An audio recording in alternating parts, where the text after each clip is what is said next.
information will be filed by the Sandigan against you and your other co-accused during the entire period of hearing. Kayo pong mag-asawa and the rest of the co-accused ay makukulong at mapapahiwalay sa inyong mga anak. Do you realize that? Naiintindihan mo ang implication consequences ng affidavit mo. Hindi ka ba natatakot makulong? You have to disclose everything. Hindi pwedeng ang i-disclose mo lang 23 up to 24.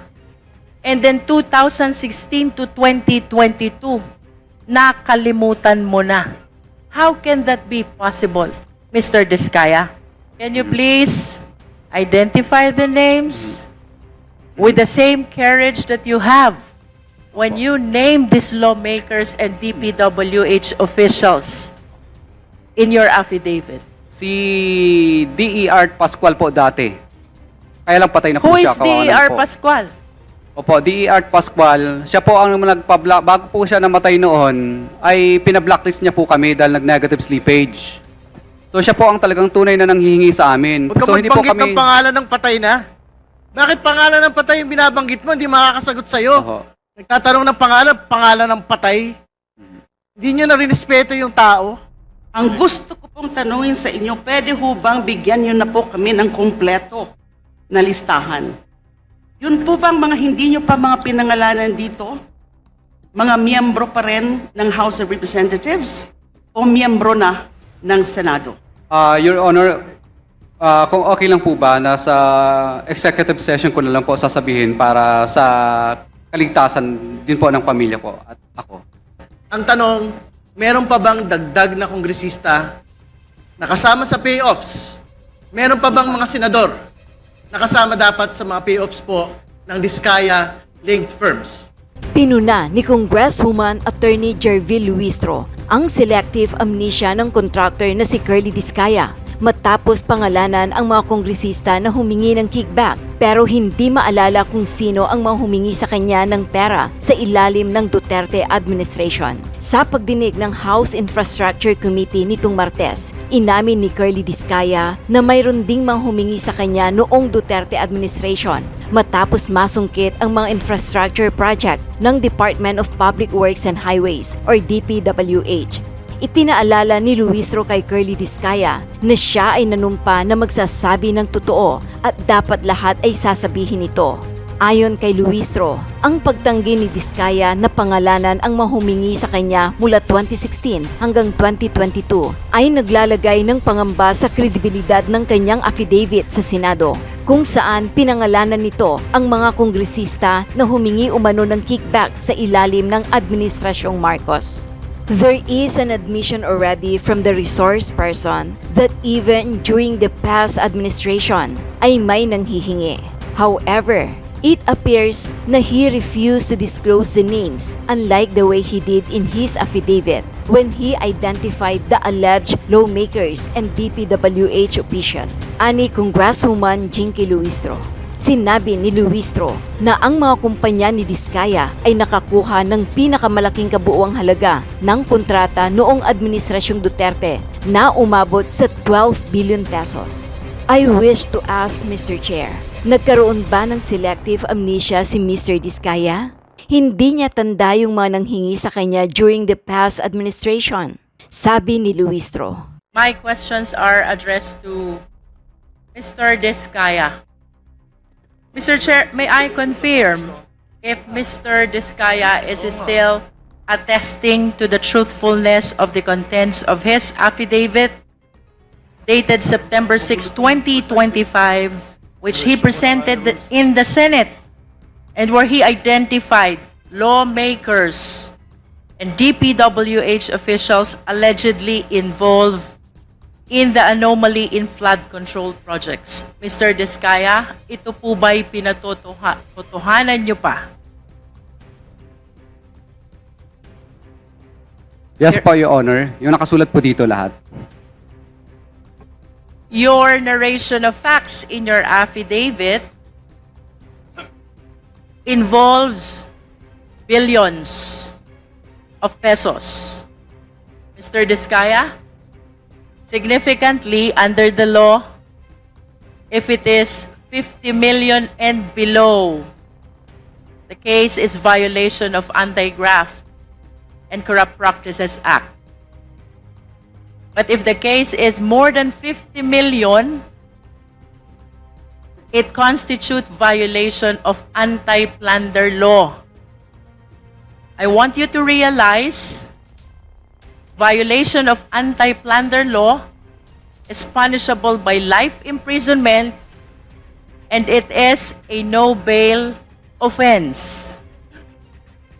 Which means if information will be filed by the Sandigan against you and your other co-accused during the entire period of hearing, kayo pong mag-asawa and the rest of the co-accused ay makukulong at mapapahiwalay sa inyong mga anak. Do you realize that? Your Honor, lahat po ng project po namin ay nakuha po namin sa public bidding. Mr. Chair, can we please direct the resource person to be responsive to the question? Please be responsive, Mr. Diskaya. Your Honor, lahat po ng project namin ay nakuha po namin sa public bidding. Mr. Chair, for the guidance of the resource person, I will repeat the question. Earlier, ang sabi po ni Mr. Diskaya, to this time ay pinatototohanan pa rin niya ang nilalaman ng kanyang sinumpaang salaysay.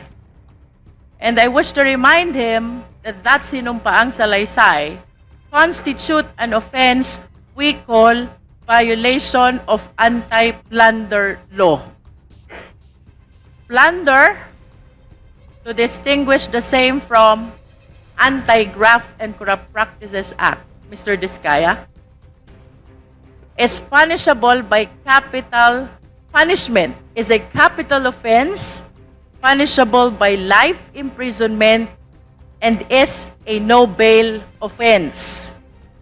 Which means, kung ang kaso po'y may isasampalaban sa inyong mag-asawa, kasama ang inyong mga co-accused, the entire period of hearing, kayo po'y nakakulong at mapapahiwalay po sa inyong mga anak.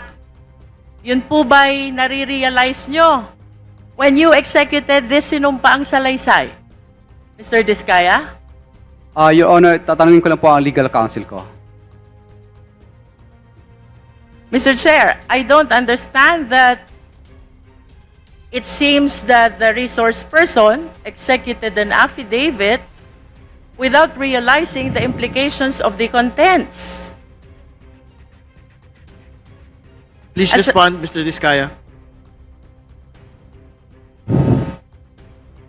To simplify the question, Mr. Diskaya, nauunawaan niyo po ba ang repercussion, ang epekto, ang implication, ang consequence ng salaysay na inyong isinagawa sa inyong buhay, pamilya? Yes, Your Honor. Do you understand as well that in this affidavit, Mr. Diskaya, kayo po'y umamin na? Do you understand that? You already made an admission about the commission of the case of plunder with your affidavit. No, Your Honor. But you were the one narrating. Kasi Your Honor, ano po ito, pinilit lang po kami, Your Honor. Pinilit lang po. That is for you to prove. But in as far as this committee is concerned, including the members, when we go over your sinumpaang salaysay, to me it appears you are admitting already to the case of plunder. And the worst thing, Mr. Diskaya, among the lawmakers and the DPWH officials whom you identified, all of them denied.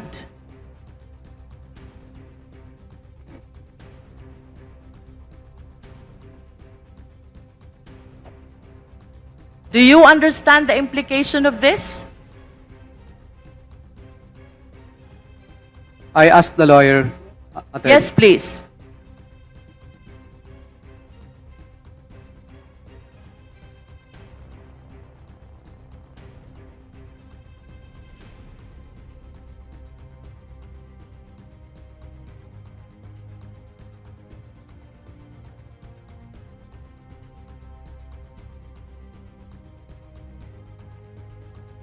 Your Honor, yes po. You understand. Okay. So, Sorry, before proceeding, Congresswoman Luistro, ano yung context ng sinabi niyong pinilit lang po kayo? Nandito po sa aking salaysay na ayaw po namin magbigay. Okay, alright. Naintindihan ko na. Kaya alam po. Hindi ho kayo pinilit isulat itong affidavit. Hindi po. Okay, alright. Thank you. okay, so, naiintindihan mo ang implication consequences ng affidavit mo. Hindi ka ba natatakot makulong?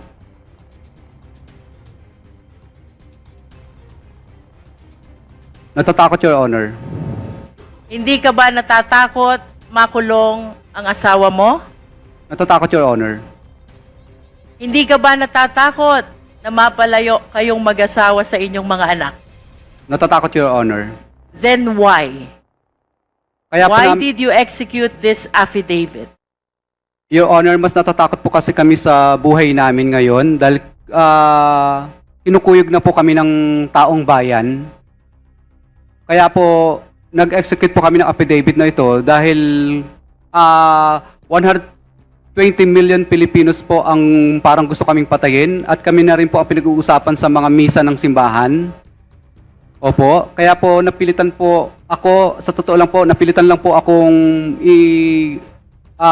yung mga kamag-anak ko na gusto na nilang magsalita. Sapagkat po lumalabas na parang ang sama-sama po namin. Parang gusto kaming patayin ng buong 120 million na Pilipino. Kaya ngayon po, naisip po ng misis ko at ako po na mas mabuti pong yung mga pinangalanan na lang po namin dito ang maging kaaway namin at yun na lang po, alam namin po na ito lang po ang papatay sa amin, itong mga taong ito. Hindi po yung 120 Pilipino na gusto kaming katayin. At yung nangyayari po sa amin dito ngayon ay parang nakakahiya. Para kaming magnanakaw, samantalang hindi naman po kami nagnakaw. Napilitan lang po kaming gawin ang bagay na ito sapagkat mutual terminate nila ang mga project namin. Hindi kami pinasisingil. Road ride of way ang nangyayari po. Kaya po kami po ay isinigaw na lang po namin ito kasi namili po kami mag-asawa. Bulak, 1 kilong bulak o 1 kilong ginto. Ang pinili po namin, 1 kilong ginto. Dahil una, pareho lang naman siyang mabigat. Yung bulak at saka ginto, pareho siyang mabigat. Pero pinili po namin yung ginto. Kahit po kami mamatay bukas o papatayin po kami ng mga politikong ilang piraso na ito, alam po namin na may dangal po kaming mamamatay. Kaysa naman patayin po kami ng buong Pilipino sa Pilipinas. Na kahit saan po kami magpunta sa dulo ng Mindanao, Luzon at Visayas ay parang kaaway po namin lahat ng mga Pilipino. Samantala ngayon po, natatakot po kami sa buhay namin. Alam namin kung sino lang ang kaaway namin. Yung mga pinangalanan po namin dito, ito na lang po ang alam namin kaaway. Hindi po 120 million Pilipino po ang kaaway namin. Kaya sana po, pagbigyan niyo po sana kami kasi yung iba pong mga gusto pa pong mag-witness ng mga contractor, kung ako po ay inyong parurusahan po sa ginawa kong ito at ako po ay papagalitan po ninyo, wala na pong iba pang sisigaw ng mga contractor sa buong Pilipinas. Dahil una matatakot na sila kung ano po ang mangyayari sa akin. Kasi ang mangyayari po, parang nagbibigay po tayo ng hudyat sa iba't ibang pang mga contractor na, hoy, tingnan nyo, ang nangyayari kay Curly at saka kay Sarah, tutulad ba kayo dyan para mag-star witness? Hindi na sila sisigaw, parang nagbibigay po tayo ng anyaya sa lahat ng mga tao na ang maging star witness. Mr. Chair, if I may interrupt our resource person, I wish to believe that you are not yet a witness, much less a state witness. And that reminds me as well of paragraph 33 of your affidavit. Who gave you the idea about state witness? Bali, ano po, ito po ay sinubukan po namin sapagkat kami po ang Please respond to the question, Mr. Diskaya. Ano po, tinanong ko rin po sa mga lawyers din po namin. What do you understand about becoming a state witness? Who decides for you to become a state witness? Ang ano po, presidente po at saka yung Senate po. I don't DOJ, think so, Mr. DOJ po. Diskaya. Chair, Becoming may a I state interject? witness is a decision that comes from the court and not from you. And there are requirements that we have to consider. If I may share this to the public, under the rules of court, to become a state witness, number one, the testimony must be there must be an absolute necessity for the testimony. Number two, it can be corroborated. Number three, no other direct evidence. Number four, no previous conviction. And number five, the accused must appear as not the most guilty. Do you think with these requirements, the court will approve your application to become a state witness? Yes po, Your Honor. Do you appear as not most guilty? Yes po, Your Honor. But you have to realize nonetheless, Mr. Diskaya, it is not you who decide. It is the court who decides whether you will be admitted or not as a state witness. And if you are not admitted as state witness, definitely then you will be one of the co-accused. And with your admission that you made already in the Senate and before this committee, I think the offense of plunder is already established. That is why I wish to go back to the question. What made you decide to execute this affidavit, considering the very complicated consequences of your admission? Your Honor, I ask my counsel muna. Yes, please.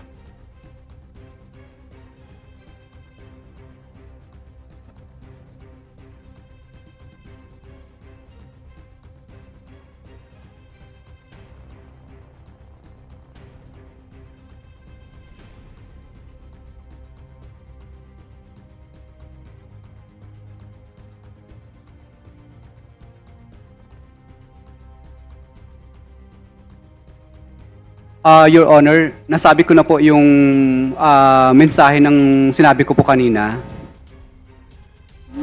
So it's because mas pinipili mo na makulong kesa sa magalit at mapatay ka ng mga taong nagagalit sa'yo. Do you confirm that, Mr. Diskaya? Yes po, Your Honor. Okay. I wish to invite your attention to paragraph 9 of your affidavit. Mr. Diskaya, sabi mo dito, nagkaroon ng kaunting tagumpay. Kaunting tagumpay ang St. Gerard Construction, kaya minabuti naming mag-asawa na mag-expand at bumuo ng iba pang kumpanya. Can you please enlighten us, what is kaunting tagumpay to you? Your Honor, naging umunlad po yung aming kampanya, kaya po nagtayo po ang misis ko ng sarili niyang korporasyon. Can we please convert this into quantitative terms? Magkano po ba yung kaunting tagumpay na kinita ng St. Gerard, which prompted you to incorporate additional corporations?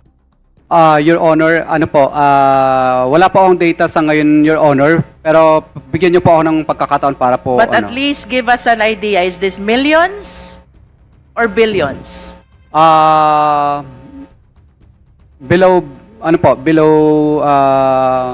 Lagpas naman po, lagpas 100 millions naman po. Lampas ng 100 million. Pero hindi lampas ng 1 billion. Your Honor, ano po ba yan? Revenue po o yung net profit? Revenue. Pag revenue po, billions po. Billions. How many billions? 1 billion more po, Your Honor. And 1 billion is kaunting tagumpay to you? Kasi Your Honor, ano po yan, revenue siya, hindi siya net profit.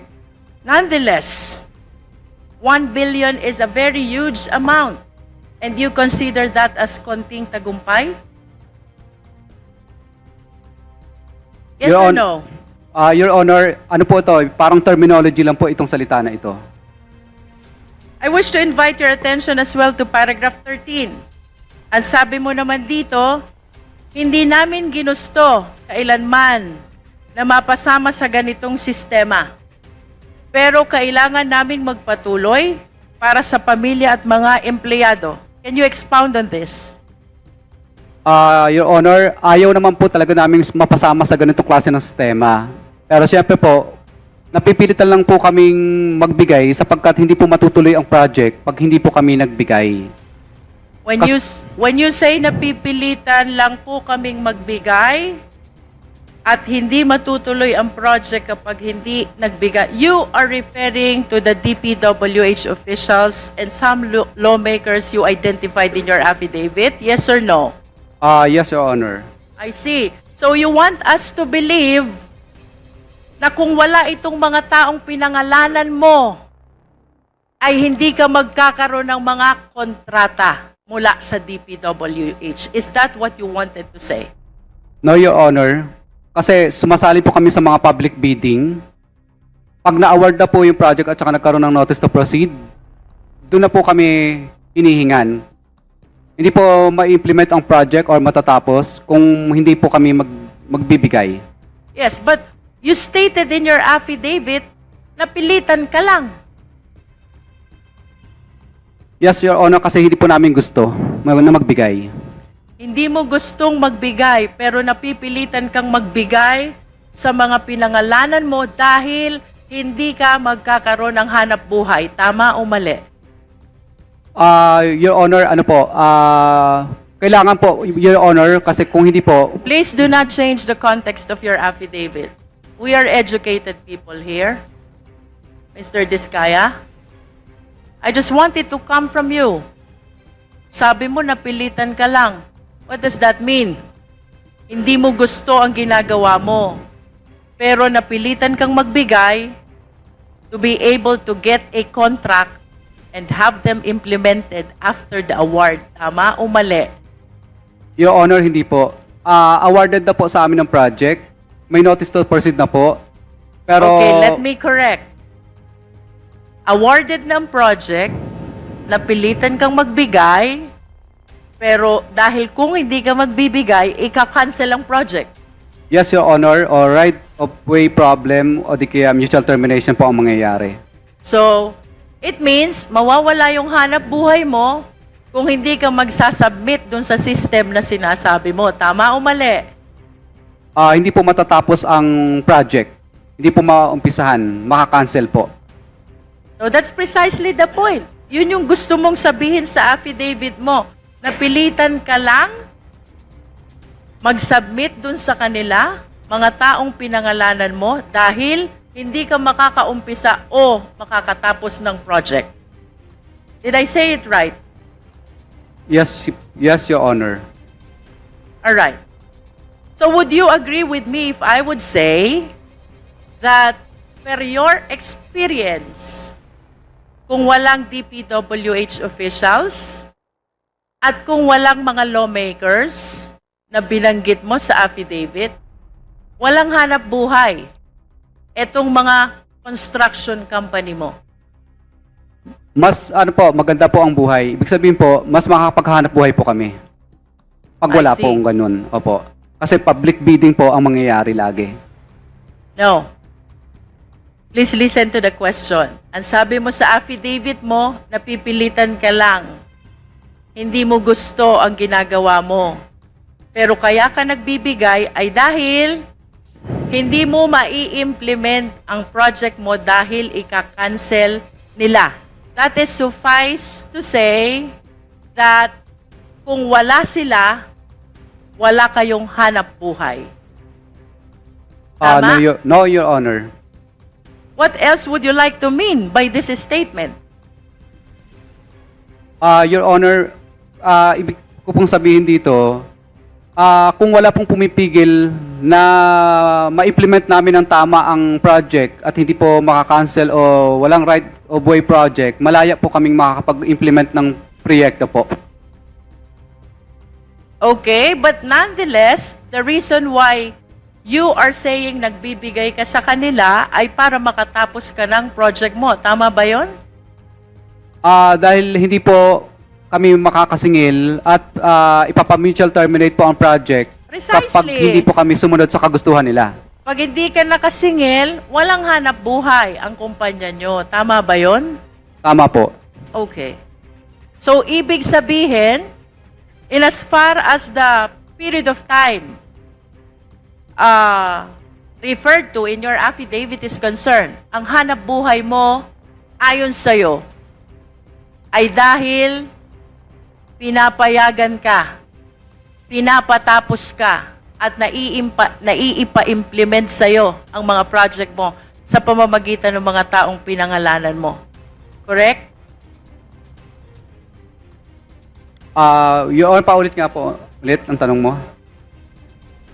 May I be clarified first? Ano ho bang period of time or taon ang tinutukoy nyo when you executed this affidavit?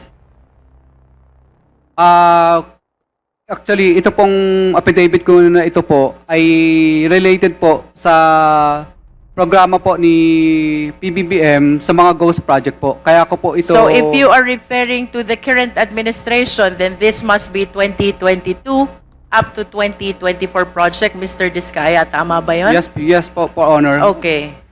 Okay. So kaya mo natapos ang project is because nakipagkasundo ka sa mga taong pinangalanan mo sa affidavit mo. Hindi po ako nakipagkasundo, Your Honor. Napilitan lang po kami, Your Honor. Hindi po kami nakipagkasundo kasi ayaw po namin magbayad. Sa totoo lang, masarap po ang buhay namin. Mas malaki sana ang kikitain pa namin kung hindi po kami magbabayad. Ayaw po namin... Napilitan ka na makipagkasundo. Would that work for you?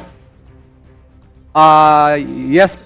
Wala po kami magawa, Your Honor. Okay. Hindi po kami nakipagkasundo pala, Your Honor. Napilitan lang talaga. Nevertheless, you were able to collect the payment for the contracts because you wish to believe dahil nag-submit ka dun sa mga requirement nila. Yes po, Your Honor. Okay. Tama bang sabihin na sa affidavit mo, you would like to implicate the lawmakers and the DPWH officials kung bakit nakakapag-implement ka ng project at nakakasingil ka? They are part of your business, Hindi po siya part ng aming business. operation at least. Hindi rin po, Your Honor. So how do you consider that? Your Honor, talagang, ano lang po, talagang pag nanalo na po kami sa bidding, public bidding po kasi yan, doon na po sila dumarating. Okay. So, what is clear, Mr. Diskaya? Hindi ka makakasingil kung wala sila. Do you agree to that? Yes po, Your Honor. Of course, because that is the content of your affidavit. Tama ba? Yes po, Your Honor. Kung wala sila, hindi ka makakasingil. Tama din ba yon? Yes po, Your Honor. Binaligtad lang natin yon, ha? Ibig sabihin, para makasingil ka, dapat nandiyan sila. Tama? Tama, Your Honor. Okay. Now, I wish to show you a graph of the revenue which you earned during your past operations. Secretariat, please.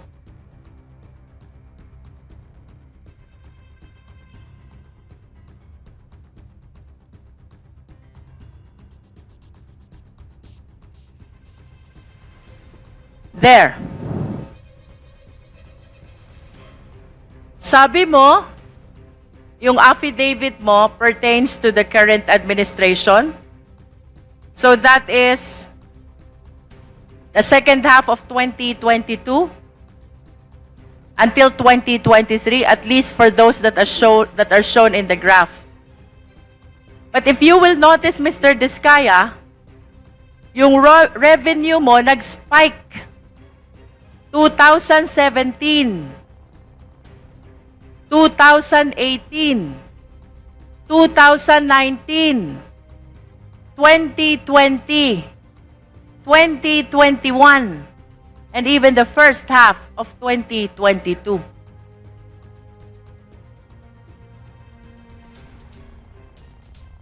This only shows, Mr. Diskaya, that the revenue that you are generating during the former administration, 2016 to 2022, is bigger than the revenue that you are generating under the current administration. How can you explain this?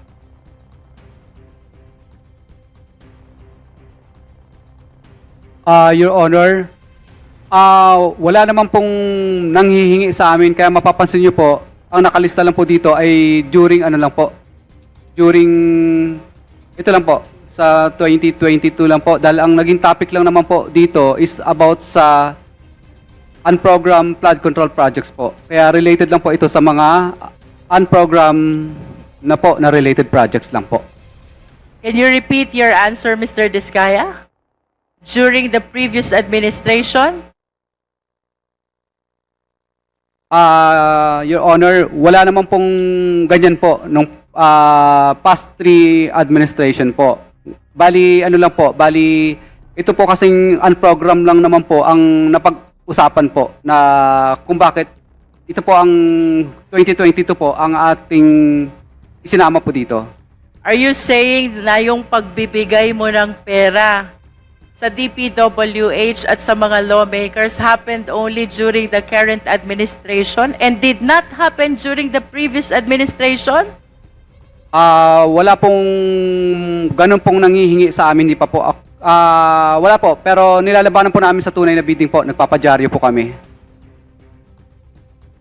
Of course, you know how hard it is to participate in the bidding, Mr. Diskaya. And it is impossible, improbable, if not impossible, that the reason why you generated bigger revenue from 2016 to 2022 is because what you experienced under the current administration did not happen during the previous administration, Mr. Diskaya. Wala pong, may nangihingi rin po sa amin, pero ang totoo po niyan, pinadyaryo po namin, kaya wala, ano po, madalas po ako magpadyaryo, meron po akong mga, ano po, pinadyaryo ko po yung mga taga DPWH kadalasan. Can we show the next slide, please? As a matter of fact, Mr. Diskaya, during the previous administration, 2016 to 2022, where's the second slide?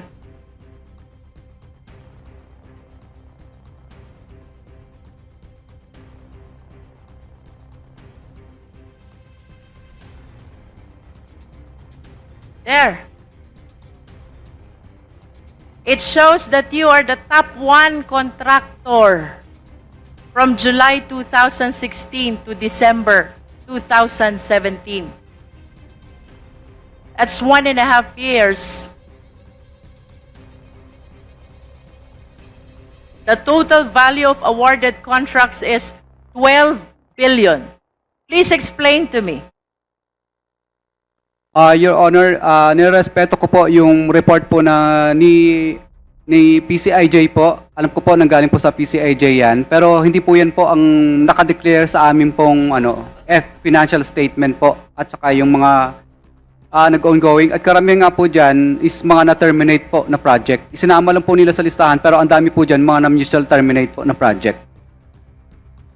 If that is not correct, then how much is the amount of the awarded contract to St. Gerard? Hindi po ako sigurado pero titingnan ko po, bigyan niyo po ng time para sa data po niya.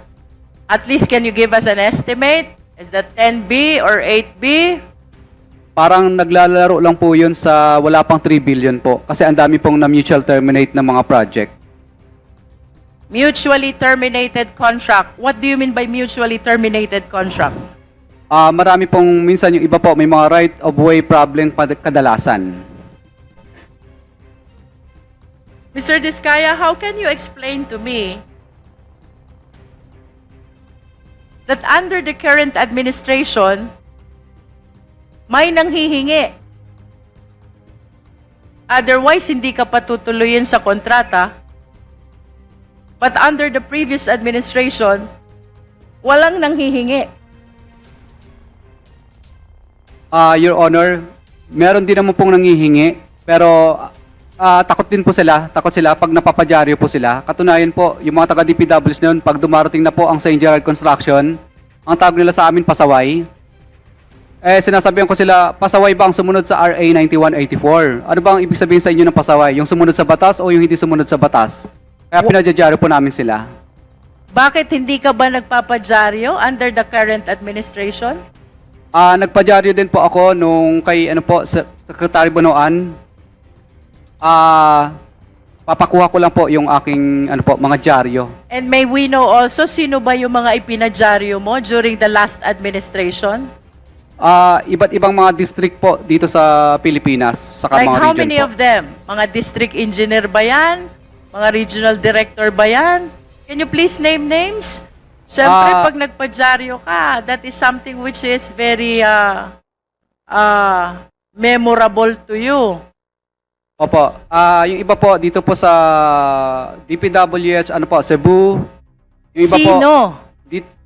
yung iba po sa Region 4A. Who? Opo, hindi po, mga bids and award committee lang po ang pinadyaryo. Bids and Awards Committee. Sino doon? Can you please name names? Hindi po ang ginagawa ko lang po, binabanggit ko lang po yung pangalan ng distrito na yon, pero hindi ko po binabanggit yung pangalan ng Bids and Award Committee na nag-disqualified sa amin, kundi buong district po ang pinapangalanan ko. Can you please walk us through? Sige nga, kwento mo sa amin, ano yung sinasabi mong pagpapadyaryo? Mr. Chair, if What I are may, the contents of the if I may publication? interject, may we request for the physical copies of those tabloids na sinasabi po niyang siya po ay nagpadyaryo ng mga DPWH officials, lalo na po yung mga Bids and Awards Committees, para po malaman natin kung totoong nagsasabi po ng totoo ang ating resource person. Yes, Salamat po. Mr. Diskaya is ordered to submit copies of the publication of names in the dailies. Yes po, Your Honor. Mr. Diskaya, kindly continue explaining anong meron sa current administration compared to the past administration kung bakit, sabi mo, walang nanghihingi during the past administration. Your reason is, nagpapadyaryo ka noon. Ngayon ba, hindi ka nagpapadyaryo? Nagpapadyaryo din po, Your Honor. O balikan natin yung past. Ilang beses ka nagpadyaryo dun sa past administration? Marami din po. Sa bawat Can you please state the number? How many occasions na nagpadyaryo ka? Your Honor, marami-rami na rin po. Hindi ko na po masyadong maalala yung karamihan. Is it more than 10? More than 20? More than po, more than. More than 100? Hindi naman po. Your Honor, isasubmit ko na lang po yung mga na-recover ko But na give us an dyaryo. idea. Give us an idea. More than 20? More than 50 plus po yata yun. 50 50 plus yung naipadyaryo mo. But you were saying, ang laman ng publication mo ay just the engineering office. You do not include the name. Can you please tell us? Dahil di ba nagpo-posting naman talaga kayo? Posting and bidding, during bidding, right? That's part of the requirement Yes po, under Your Honor. procurement law. Yes po, Your Honor. Anong laman ng publication pag pinadyaryo mo sila? Nasa front cover po lahat yung... What do you say? Anong nakalagay doon? Nakalagay po doon na yung pangalan po ng DPWs niyan na kami po ay disqualified sa bidding at humingi kami ng tulong kay Secretary Mark Villar dati noon. Humingi kami ng tulong kay Secretary Mercado rin po noon at humingi rin po kami ng tulong kay Secretary Bunoan din po. Is it not really one of the consequences of participating in the bidding that you can possibly be disqualified because of some requirements? What calls for publication kung na-disqualify ka? Your Honor, pag kami po ang nanalo sa bidding at pinipilit po kaming ipa-disqualify, doon lang po kami nagpapadyaryo. Pero pag hindi naman po kami nanalo sa bidding, hindi po kami nagpapadyaryo. Kasi talo naman talaga kami. And you honestly believe that that is the sole reason kung bakit yung na-experience mong panghihingi ngayon, ayon sa iyong salaysay, ay hindi mo na-experience noon? Yes po, Your Honor. Kasi That is the only reason? takot po sila pag nilalagay na po yung kanilang hatian doon sa dyaryo sa open letter. Is it not that dapat mas nagpadyaryo ka pa nga ngayon? Dahil sabi mo maraming nanghihingi sa'yo. Your Honor, kaya po ako naglakas loob na po ngayon na magsalita dahil kami po ay gustong tumulong po kay PBBM I po. understand, but prior to this time, Mr. Diskaya, kung noon, nasabi mo takot, palagi ka nagpapadyaryo, bakit hindi mo naisip yan? Why did you wait for the President to discover all the anomalous projects in Yo- Bulacan before you came out to the open? Your Honor, ilang beses po ako nagpadyaryo at nagsusumbong pa po ako kay Secretary Bunoan. Pero mapapasin niyo po sa open letter ko doon na parang hindi po pinapansin ni Secretary Bunoan yung dyaryo ko kasi tabloid lang ang dating. Mr. Chair, Yes, please. quick interjection lang, Mr. Chair. Yes, please proceed, DS. Siguro we have to put it on record that some of the Kongs that were mentioned were not part of the 19th Congress. And That is correct. to add lang, Mr. Chair, hindi ka naman magkakaroon ng disqualification kung nagko-comply ka. Thank you. Yun lang, Mr. Chair. Mr. Chair, I just want to manifest that I really find it unbelievable how a simple publication can change entirely this system that he is alleging.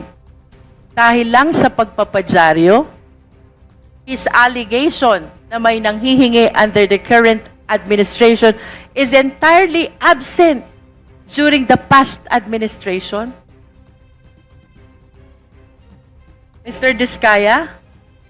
Your Honor, ang totoo po talaga dyan kung bakit po takot na takot po lahat ng mga contractor, hindi lang po kami. Kung kami nga pong mga malalaking contractor ay takot po, mas lalo na po yung mga maliit. Kasi po, Your Honor, nagkaroon po ang DPWs ang department order na kapag na-disqualified ka po ng 3 ulit, ay mabablacklist ka na po. So takot na takot po yung mga contractor na ma-disqualified ng 3 times. Kasi ang department order po nila, 3 disqualification, i-recommend ka nila para ma-blacklist po. So takot po ang mga contractor na ma-blacklist ng 3 ulit kasi sigurado pong ma-disqualified ng 3 ulit kasi sigurado mabablacklist po sila. Kaya ang ginagawa na lang po ng lahat ng contractor minsan, makisama na lang kasi mabablacklist po. Kasi yung mga taga-Bids and Award Committee po, gagawang kanila ng paraan para katuldok lang, tuldok, sa kasalitang nagkamali ay disqualified ka na po. Are Kung you nagprotesta referring ka, to the previous or the current administration?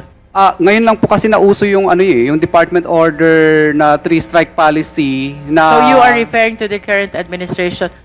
Let me simplify my question, Mr. Diskaya. I'm about to conclude. Yes po, kasi naghigpit po sila ng husto para po yung Mr. Diskaya, if I may interrupt, I will simplify the question.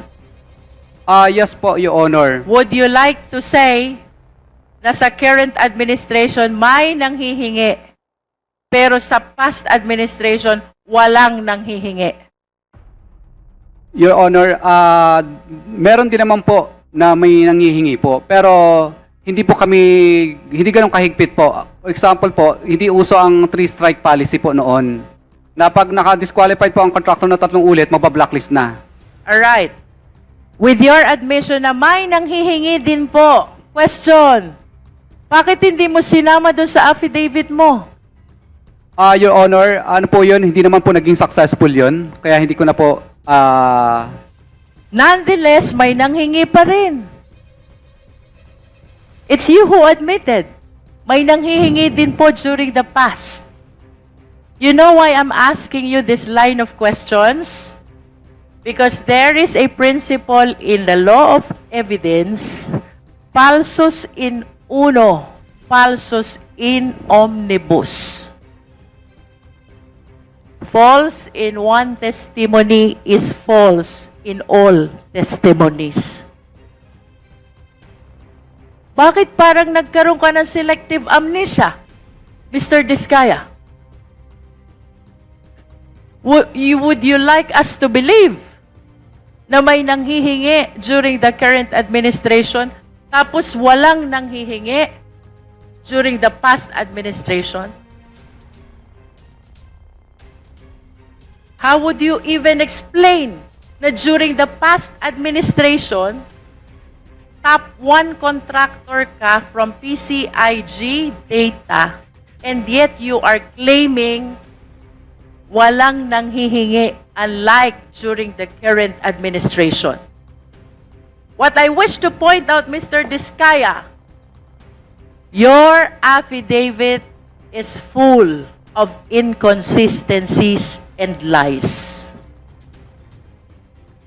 Your Honor, ang affidavit po na ito ay tungkol lang po sa pagsuporta po namin kay PBBM po. Kasi po, ang kanya pong finalash po sa TV nung nakaraan po ay report po tungkol sa mga unprograms po na project. Kaya dito lang po ang salaysay ko hanggang... Okay, then let me ask you, if you are saving your statement by claiming that you are pertaining only to what the President discovered as anomalous projects during his administration, let me ask you, sino yung mga nanghihingi during the past administration? Your Honor, ano lang po,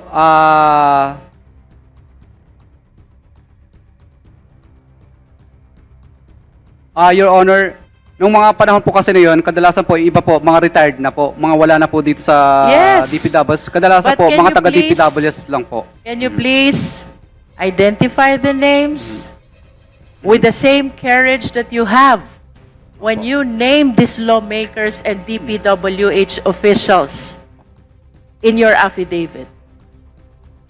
Your Honor, for example po, si D.E. Art Pascual po dati. Kaya lang patay na po Who siya. is kawawa na D.R. po. Pascual? Opo, D.E. Art Pascual. Siya po ang bago po siya namatay noon, ay pinablacklist niya po kami dahil nag-negative slippage.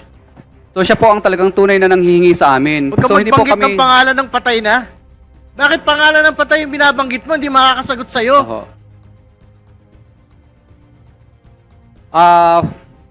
Yung iba po kasi sa... Ganito na lang ho kaigsi yung pasensya ng komite na ito. Mhm. Bago ho tayo umabot sa punto na walang uwian. So, seryosohin po natin yung pagsagot. Hindi ho namin tatanggapin yung mga ganyan po. Nagtatanong ng pangalan ng patay. Hindi nyo na rinespeto yung tao. Your Honor, okay lang po ba yung data po? Kasi wala pa sa akin yung iba pang mga Bigay ka data. ng bakit papel ang hinahanap? Yung laman ng utak mo hinahanap. Sino yung humingi ng pera? Mula sa nagdaang gobyerno. Opo. Hindi ko kailangan ng papel para doon. Opo. Dati po sa sa bandang Region 4A po noon, mga regional director naman O po kaya noon. magbigay ka ng araw. pangalan. Po. Bali ano po si nakalimutan ko na yung pangalan. Magbigay Mas ka tagal ng na po. pangalan. Si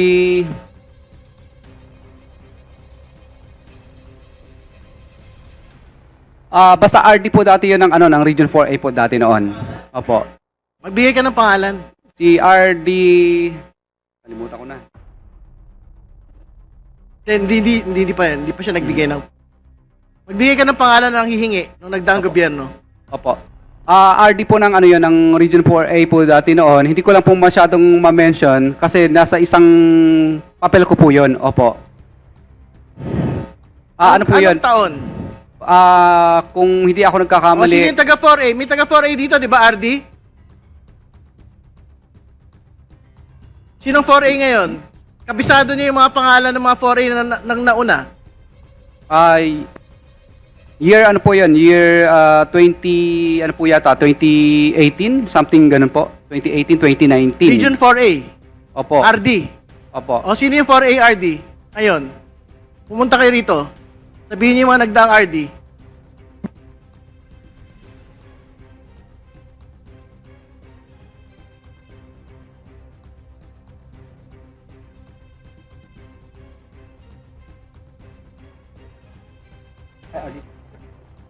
Huwag ka na kayo magkamayan. Director Samson Hebra po, dati nung araw. Buhay pa ba yun? Buhay pa ba yun? Yung mga taga DPWH, buhay pa po ba yun? Sige, pakuulit yung pangalan. Director Samson Hebra po. Humihingi ng pera sa inyo. May inuutusan lang po siya na kailangan ay magbigay po at may pinakukuha. Pero hindi po kami pumayag. Magkano yung hinihingi? Ano po, bali, ano po, parang nasa ano po yata yun, parang 10%. Para kanino? Para daw sa, basta may ayaw po niya, basta taas lang. Yan lang po O ano na sinasabi. naman yung taas? Ano na naman? Baka yung taas, magtututuro ka na naman kung sino-sino. Wala po. Sino yung taas? Wala pong binanggit sa akin ng mga politiko, basta taas lang. Congressman Lucina, please proceed. Mr. Chair, I wish to wrap up, no? If we can bring back the slide. There is an admission also already from the resource person that even during the past administration ay may nanghihingi. However, it appears na he refused to disclose the names, unlike the way he did in his affidavit when he identified the alleged lawmakers and the DPWH officials. With that amount of awarded contract to Mr. Diskaya, that is 12 billion. Pagkaban, he is questioning the amount, no? I do not understand why a simple publication would make a difference between the previous and the current administration. If he is claiming na yung mga pinangalanan niya na mambabatas at DPWH officials ay nanghihingi, what makes the situation during the past administration different? Bakit ayaw niyang pangalanan? When in fact, during the past administration, he is the top 1 contractor. I wish to ask, Mr. Chair, nagkaroon ba ng selective amnesia si Mr. Diskaya? Tanda niya yung mga nanghingi sa kanya during the current administration. Pero it seems he totally forgot already about the people who might have asked for the same requirement as well during the past administration when he ranked number 1 with regards to the biggest awarded contract among the contractors in the entire country, Mr. Chair. And I wish to remind our resource person, hindi pwedeng ang pagsasabi ng katotohanan ay selective lamang. When you take your oath to tell the truth and nothing but the truth, you have to disclose everything. Hindi pwedeng ang i-disclose mo lang 23 up to 24 and then 2016 to 2022 nakalimutan mo na. How can that be possible, Mr. Diskaya? And of course, let us remind our resource person again, falsus in uno, falsus in omnibus. I am questioning the veracity of your affidavit. It is full of inconsistencies. It is full of false testimony. And with your refusal to disclose what happened during the past administration, it casts doubt, strong doubt, on the truthfulness of the contents of your affidavit. Mr. Chair, I conclude. Mr. Chair, may we just ask Mr. Diskaya to submit this an affidavit? Kasi po, I could understand, he has a lot of contracts. Sabi niya nga, may 50 plus na mga publication. Bakit hindi na lang niya i-submit yung from 2016 to 2022 yung list ng mga nanghingi sa kanya? At least may record tayo kung sino yung mga nahingi. We can verify kung patay na yan, kung buhay pa yan, and maybe we can even call these people. Yes, Mr. Diskaya is directed to comply with the request of Congressman Erice. Before going to Congressman Santos, Congressman Adyong has an interjection. Yeah. Thank you, Mr. Chair. Mr. Chair, just a follow-up lang dun sa line of questioning ni Congressman Jinky. Mr. Diskaya, may tiwala ka naman sa asawa mo, no? Yes, Your Honor.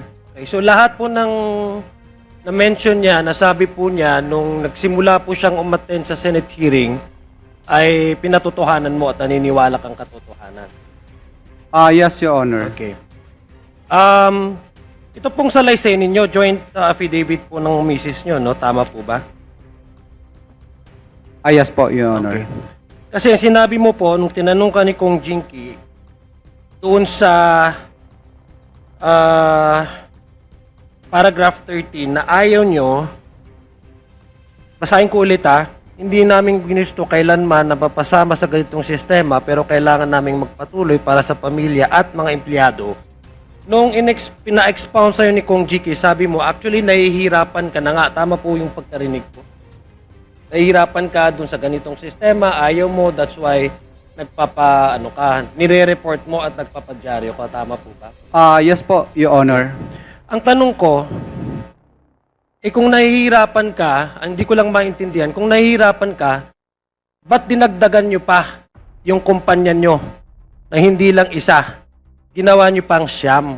And this was admitted by your wife during the Senate inquiry. Kasi sa akin, kung nahihirapan ka, dapat bibitawan mo na nga yan eh.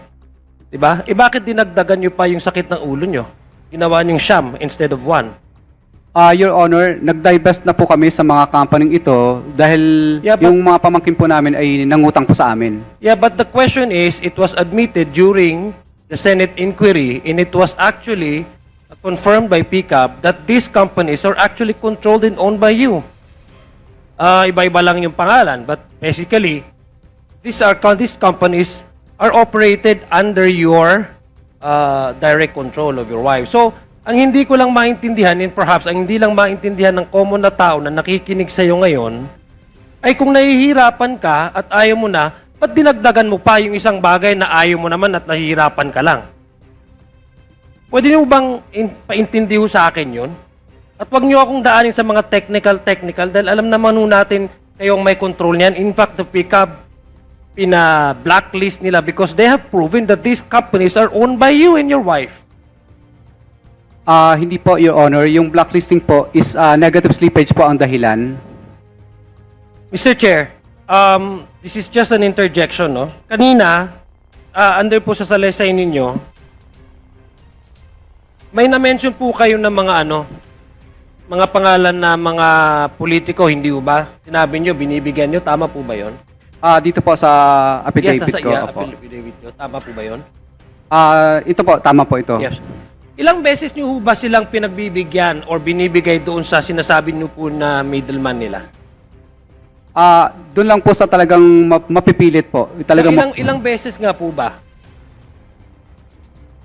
Can you recall? Ito lang po. Ito lang halos, ito lang po. No. Hindi ko tinatanong kung sila, ilang beses yung mga na-mention dito, ilang beses nyo po silang binigyan or ilang beses po kayong hiningian? Ngayon pa, ito pa lang po. Ito pa yung mga transaction po na ito. Ito pa lang. What do you mean itong Actually, yung iba po, wala pang naibigay. Talagang nag-ano na kaagad. Namilit na. Pero yung mga dati po yung sinasabing hinihingian kayo, the same din po ba halimbawa si Region 4, the same ho ba na doon din yung humihingi sa inyo ilang beses nang napabigyan or ilang beses nang lumalapit sa inyo? Hindi po kami ang lumalapit, kundi kapag nanalo na Kasi- po kami sa public bidding, at saka na lang po sila Chair. lumalabas po yung kanilang mga inuutusan. Mr. Chair, hindi ko lang ma-reconcile, Mr. Chair, yung sagot ng ating guest, yung guest po natin ngayon. Dahil, una, ang sinasabi po niya, nahihirapan siya, ayaw na niya. Pangalawa, may sinasabi po siyang hingi ng hingi. Eh kung nagne-nationwide naman ho siya nagbibidding, ba't siya doon parating nagbibidding doon sa taong or sa mga isang area na hingihan siya ng hingi? I mean, it does not follow logically that if you're avoiding something, instead of completely trying to disassociate yourself from that person or that area, you would continuously engage into business with a particular person in that particular area. So, actually, Mr. Chair, I'm just trying to reconcile yung mga sagot po niya kanina na at yung sa mga salaysay na binigay niya na para sa common na tao, hindi po talaga nagja-jive. And I guess nobody in this room would actually believe you, Mr. Diskaya. Lastly, I just want to make this as a manifestation. Dahil alam ko po, mayroon pong gusto din magtanong.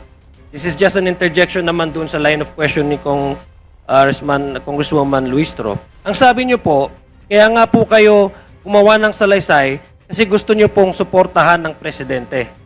I disagree, Mr. Diskaya.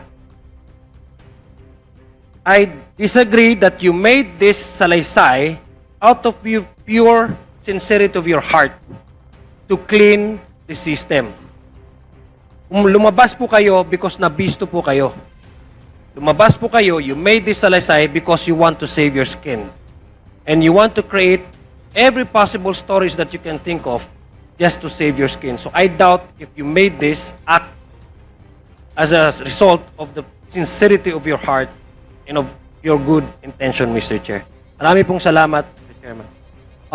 Mr. Chair, magandang umaga po sa inyo lahat. Ako po si Pacifico Diskaya, owner po ng St. Gerard Construction. Gusto ko lang, ang opening statement ko lang po ay gusto ko lang pong linawin base po doon sa sworn statement ko po sa Senate po. Kasi marami pong tumatawag sa akin na kung ako po ba daw ay may direktang transaction kay Saldico at saka kay Speaker. Gusto ko pong linawin sa kanila na wala po akong direktang transaction. Hindi po ako nagkaroon ng anumang klaseng transaction sa kanila. Lahat lang po ng mga sinabi ko po para makumpleto po ang aking sworn statement ay kaya nabanggit po ang mga pangalan na yon dahil yun po ang madalas na sinasabi ng mga kausap ko po ng politiko. Na binabanggit nila na kailangan ibigay mo na kaagad yung obligasyon kasi pinakukuha na ni Saldico at saka ni Speaker.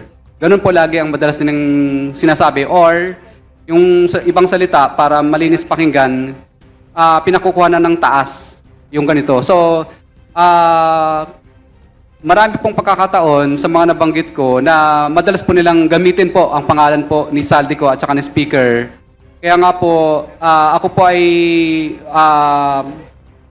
gusto ko iparting din kay Speaker po at saka kay Saldico na baka po nagagamit lang po ng mga politikong ito ang inyo pong pangalan.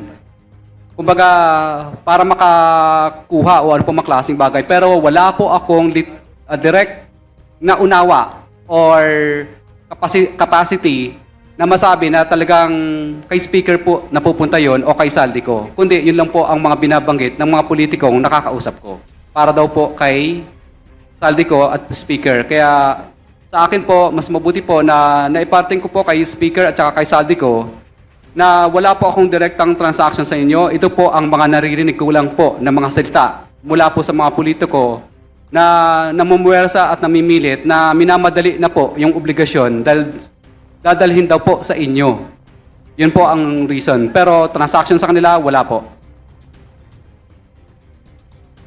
Thank you po, Your Honor. Yan po ang opening statement nyo. Yes po. Kasi yan po ang kadalasang tinatanong ng iba pong mga kaibigan lang din po. At yung kinaklarify nyo po kanina would pertain dun sa mga sinabi mo dito sa sinumpaang salaysay na sinabmit ninyo sa Senado. Yes po. Ito po yun. Ito po yun. Ito po yun. Opo, kasi lumalabas po na sinasabi nila na ako daw ay nakadirektang transaction ko si Speaker at saka si Saldico, which is wala naman po talaga. Ang nandito po na nakasulat sa akin pong salaysay ay naririnig ko po na madalas pong sinasabi at pinagyayabang ng politiko na ibibigay po sa kay speaker daw o di kay Saldico yung obligasyon na hinihingi nila. So ang clarify nyo lang po sa amin ngayon is yung sinasabi mong no personal knowledge o wala kang diretsong transaction Yes po. or access. And Yes when you po. say access, physical access, personal access, nakausap, naka-meeting, nakausap sa telepono, in person. Yes po. Opo. Yun po ang kinaklarify nyo. Opo. At Pero yung iba mo yung sinabi dito, tungkol dun sa pagpangalan sa kanila. Kasi there are several. There are few paragraphs here, several paragraphs na nababanggit yung pangalan ni Representative Saldico and also the Speaker. Di ho ba? Pero lahat po yung mga sinasabi nyo dito, yung mga tinuturo nyo na kung sino ang nagpaabot sa inyo o nagsabi sa inyo na yung mga mga ano na yon, mga komisyon na yon ay para sa kanila, totoo pa rin po ito. yes po, Your Honor. Okay. So meron ho ba kayong hiwalay na sinumpaang salaysay na balak niyong isubmit dito sa committee, infracom ng House of Representatives? Kasi ito nga po ay sa Senado, correct? Na-submit niyo po ito. And it was part of your testimony before the Senate, correct? Yes po. And now you're here before us, personal appearance, and you took your oath earlier.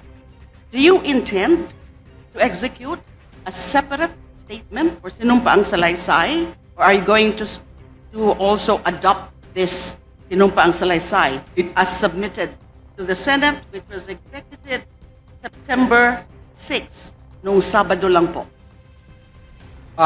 Hindi po. Ito pa rin po ang sworn statement ko po. Meron ka pong sworn statement. Ito pa rin po, yung Ito ginamit pa ko po rin. sa Senate po. Okay. So ito pa rin ang gagamitin natin para itanungin kayo. Opo. At inuulit, gusto ko pong ipaulit sa inyo na nanunumpa kayo o sumumpa kayo para isiwalat ang katotohanan, ang buong katotohanan. The truth, but not the whole truth, but nothing but the truth. Opo, Your Honor. Naintindihan niyo po yon, Opo, Your Honor. whole truth. Opo, Your Honor. Kaya ko po tinatanong yan kasi dito nga po sa sinumpaang salaysay ninyo, mag-asawa. By the way, nasaan po si Mrs. Diskaya? Ngayon po, nagpapalpitate po yung puso niya at saka bumagsak po yung insulin niya dahil sa nangyayari po. Dahil syempre po, nag-aalala po siya sa kanyang buhay. Plus, inaalagaan po niya yung 4 po naming anak kasi yung 4 po naming anak is suffering for, ano din po, So nasa bahay ADHD. lang po siya o nasa Opo. ospital? Sa bahay po. Meron ho ba kayong medical certificate to show us na ganun nga ang kanyang kalagayan? Wala po pang mapapakita pero may pinadala po ang misis ko na ano po, letter po dito. Okay. Kaya ko po in-emphasize yung the whole truth, but nothing but the truth. Kasi ho, hindi maiwasan ang obserbasyon. Ito ay nakita ko kaagad at sigurado po ako, marami rin pong nakakita na specifically number 20 or paragraph 20, kung saan pinangalanan ninyo yung mga miyembro ng House of Representatives na allegedly ay yung mga tangkot dyan sa mga bayaran na yan, dyan sa mga komisyon na yan, dyan sa transaksyon na yan. But paragraph 20 says, ilan sa kanila ay sina. Ilan sa kanila. So, ibig sabihin, partial lang po ito. Hindi po ito kompleto. Yes or no? Yes, Your Honor. Hindi kompleto. Pakisabi nga po, hindi po ito kompleto. Yes, Your Honor. Hindi kompleto. Meron pa. Meron pa po. Pag sinabi mong hindi kompleto, ilan sa kanila? Meron pa. Ang gusto ko pong tanungin sa inyo, pwede ho bang bigyan nyo na po kami ng kompleto na listahan? Kasi sa pagkakasabi nyo ilan sa kanila ay sina, alam nyo exactly kung ano pa o sino pa yung mga ibang sangkot na members of the House of Representatives. And nagtataka rin po ako at gusto ko rin pong itanong sa inyo, yun po bang mga hindi nyo pa mga pinangalanan dito? Mga miyembro pa rin ng House of Representatives? O miyembro na ng Senado? Your Honor, I invoke po muna my rights po. Ano po sabi nyo? I invoke po muna my rights po. Rights? Exactly what right? Yung hindi pa po ako sigurado po sa mga dokumento po ng iba pong pwedeng mabanggit. Hindi ko po maintindihan kung anong klaseng right sa batas ang ini-invoke ninyo. Yes, ang mga umaapil po sa atin, and by the way, with respect to that, Mr. Chair, may I just clarify, how do we call these persons or these individuals summoned or invited to appear before us? Are they guests? Are they resource persons? Or are they witnesses? Because the rules say they are supposed to be witnesses. The rules. And by the way, talking about the rules, isa po po yung kailangan ko pong ipa-clarify. Ano po exactly ang rules na gag-govern ng proceedings natin dito sa TRICOM or Infracom? Kasi po, 3 pong committee ito. Good Government and Public Accountability, Public Works and Highways, and the 3rd committee is Public Accounts. So 3 committees. And these committees are supposed to be governed by separate rules of proceedings. But I'm not aware of any new rules that would govern or are now governing these very proceedings. Are we being governed by the general rules with respect to rules of governing inquiries in aid of legislation, or the rules of procedure, or these are the general rules of procedure governing inquiries in aid of legislation? Just clarificatory, Mr. Chair. We're governed by the House rules and the rules of procedure governing inquiries in aid of legislation. Okay, so We the don't have Separate. a separate House rules. Okay. Congresswoman And Galing. indeed, under those rules, witnesses have the rights, have certain rights. Pero po yung binabanggit niyo po ngayon, di ako po sigurado kung ano pong right. What specific right do you have that you are now invoking?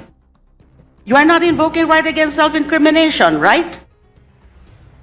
Your Honor, kung okay lang po ba, nasa executive session ko na lang po sasabihin para sa kaligtasan din po ng pamilya ko at ako. Hindi po ako papayag nun. Of course, that should be the decision of the body. But I am not in favor of this. Kasi, kung kayang-kaya niyo po na pangalanan ang ilan ng mga members of the House of Representatives at nababanggit niyo rin nga po yung pangalan nila Speaker and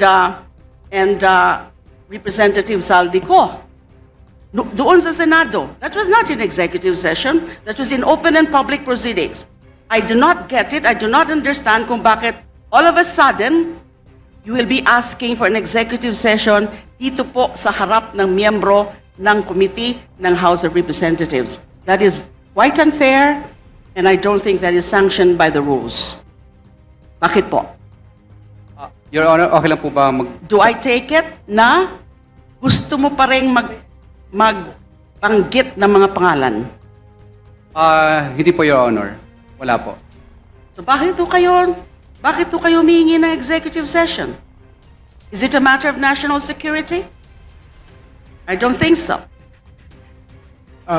The chair would like to interject. Ano po yung hinihingi, Mr. Diskaya po na assurance, yung protection po ng komite?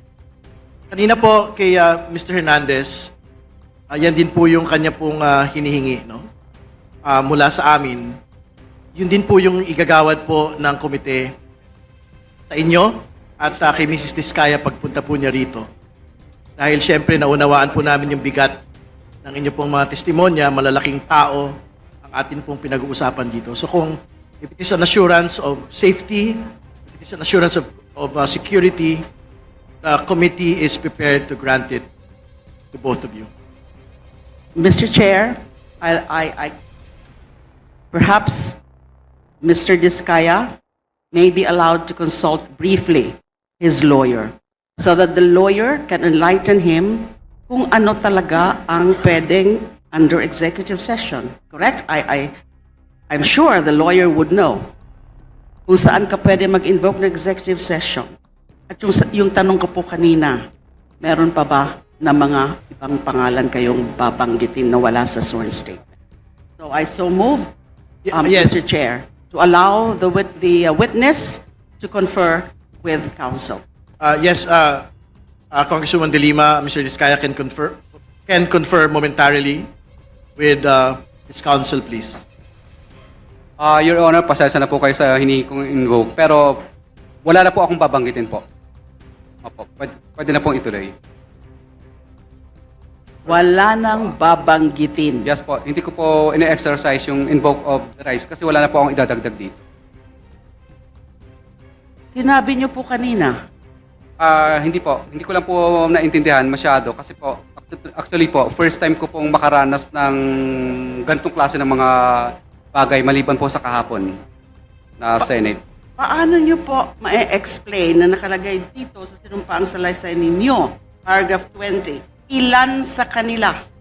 Hindi ho ba dapat ang linagay dito kung wala na po itong mga dagdag? Ang mga ito ay sina or something to that effect. Pero malinaw na malinaw yung pagkakasabi mo ng ilan sa kanila. At hindi lang po sa paragraph 20. Ganon din po sa paragraph 29. Yung sinabi mo sa ilang pagkakataon ng mga politiko na personal na inaabutan ng halaga ayon sa hinihingi nilang porsyento mula sa proyekto. Ang pagbabayad na ito ay hindi namin kagustuhan kundi isang hakbang na ginawa namin dahil sa matinding panggigipit. Ilan sa kanila ay sina? And then you enumerated 1, 2, 3, 4, 5, 6, 7 congressmen. Paano nyo po mapapaliwanag yon? Ilan sa kanila ay klaro? Opo. Ilan lang? Or examples? Ilan? Few of them. So there is a whole universe. Your Honor, ito lang po ang nakasulat kasi wala po akong gabay ng abogado po dito. Nung akin pong itong isulat, wala pong nag-draft. Ako lang po. Walang naggabay Opo. na abogado.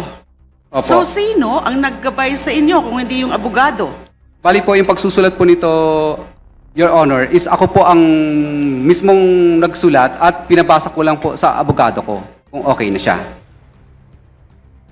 Ito po ay subscribed and sworn to noong September 6. Yes, Your Honor. Ang gumawa nito ay abogado ninyo?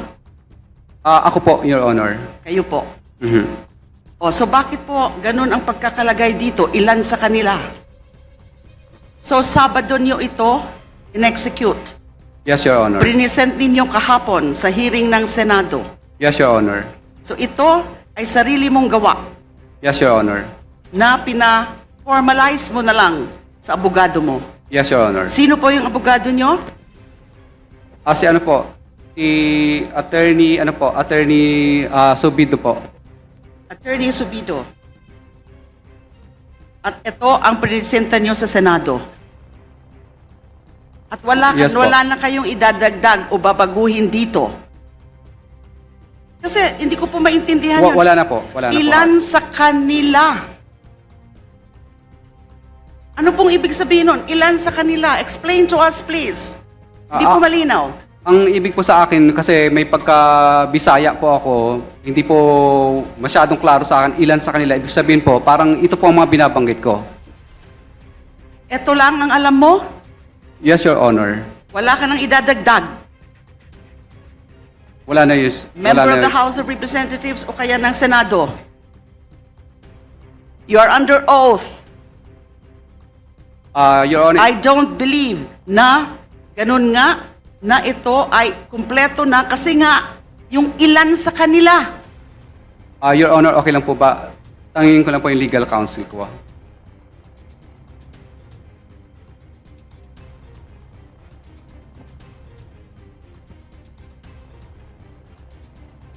Mr. Chair, habang sila po ay nag-consult, meron lang po akong isang ika-clarify. Isang tanong lang po. Okay. Kay Engineer Alcantara. Okay, please proceed. Engineer Alcantara, tama ba yung pagkakaintindi ko kanina? sinasabi mo na hindi ka nagbibigay kay Senator Joel Villanueva? May sinabi ka bang gano'n kanina?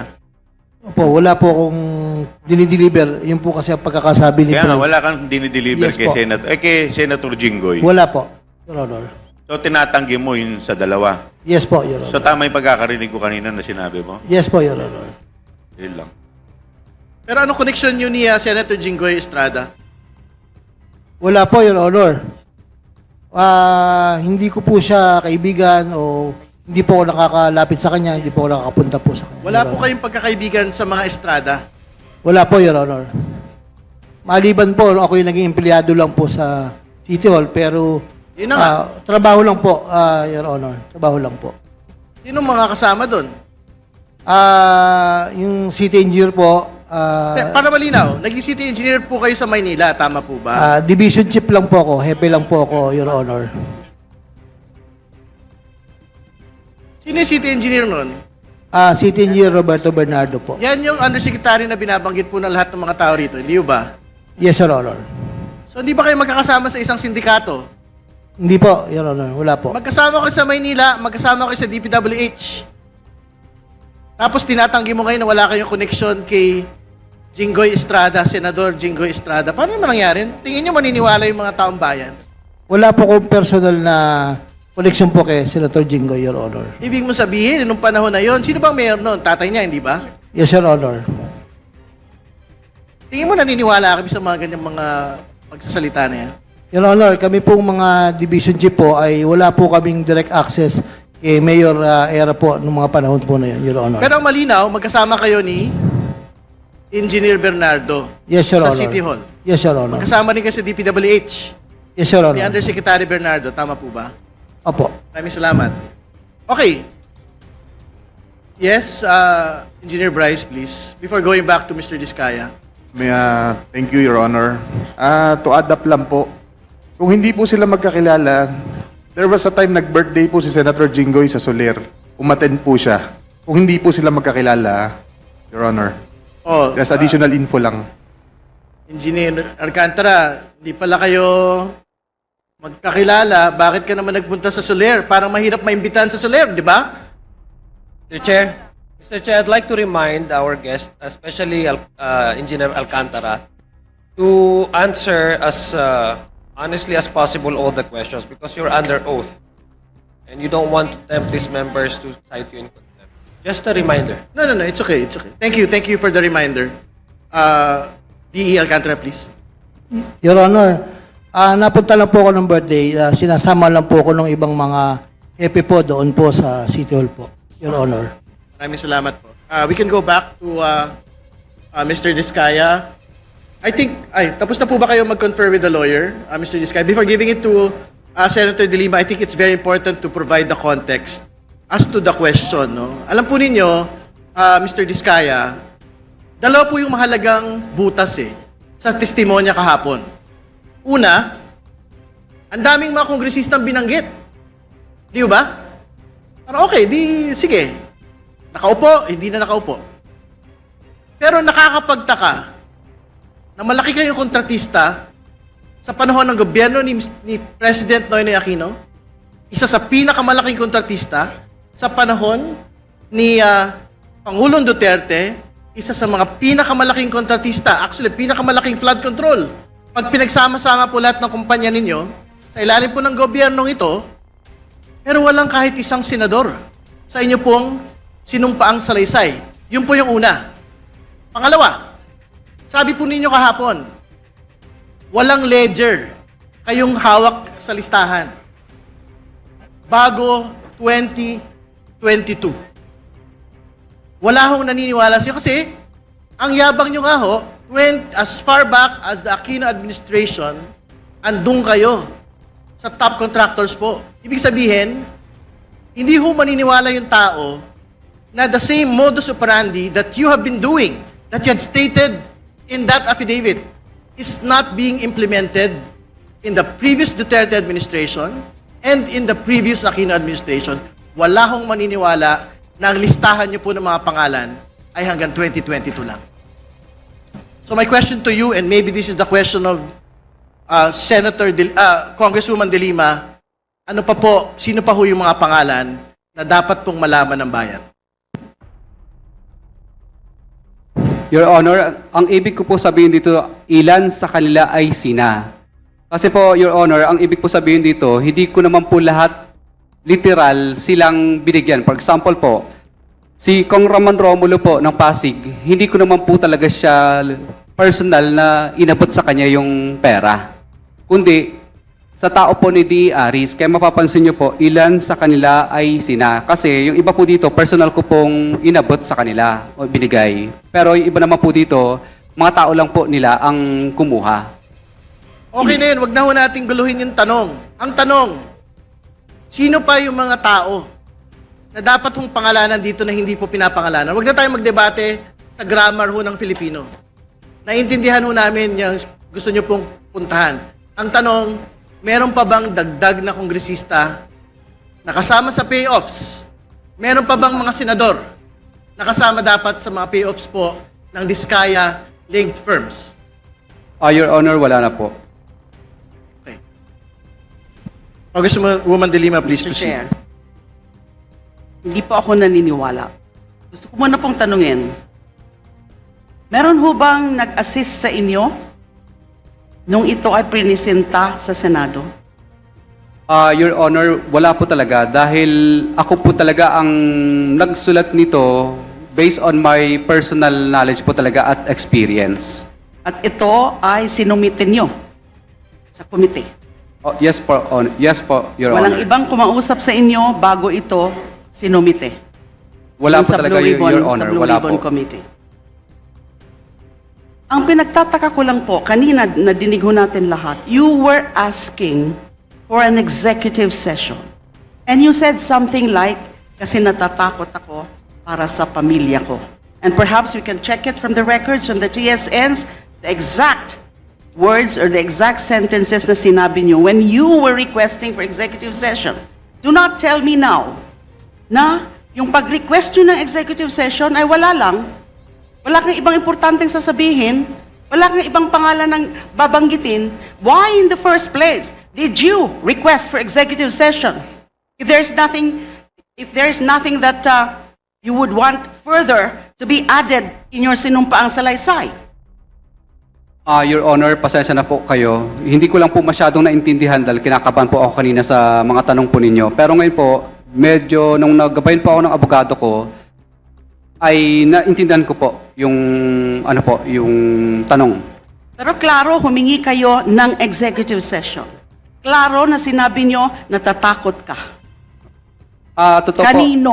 Kanino ka natatakot? Your Honor, natatakot po ako sa kaligtasan po ng pamilya namin. Dito po sa mga taong napangalanan po namin. So, bakit kailangan mo ng executive session na napangalanan mo na dito? Kung wala ka pang ibang idadagdag na importante at lalo na mga pangalan. Your Honor, pasensya na po kayo. Hindi ko lang po masyadong naintindihan kanina yung talagang paikot ng tanong. Dito po ang naguluhan sa ilan sa kanila. Pero ay kayo sina. mismo ang nagsabi executive session. Sinong nag-advise sa inyo na humingi kayo ng executive session? Your Honor, pasensya na po kayo. Hindi ako masyadong magaling sa legal. Kadalasan lang po, pag nanonood lang Sino po. po ang nagsabi sa inyo na humingi muna kayo ng executive session? It could not be your own idea. Kasi nga sabi mo, hindi mo naman naiintindihan. Wala po, Your Honor. Minsan naririnig ko lang po sa ibang mga napapanood ko sa YouTube, yung mga ganong klase ng Naiintindihan mo sagot. kung anong ibig sabihin ng executive session? Kasi kung hindi mo naiintindihan yon, bakit mo babanggitin yon? Your Honor, pasensya na po kayo sa kanina na isagot ko. Pero ang sagot ko po ay ito na po lahat. Paano mo pinili yung mga pangalan na ito? Ano? Selected names mentioned and listed in your sworn statement. Paano nyo po pinili yung mga pangalan na ito?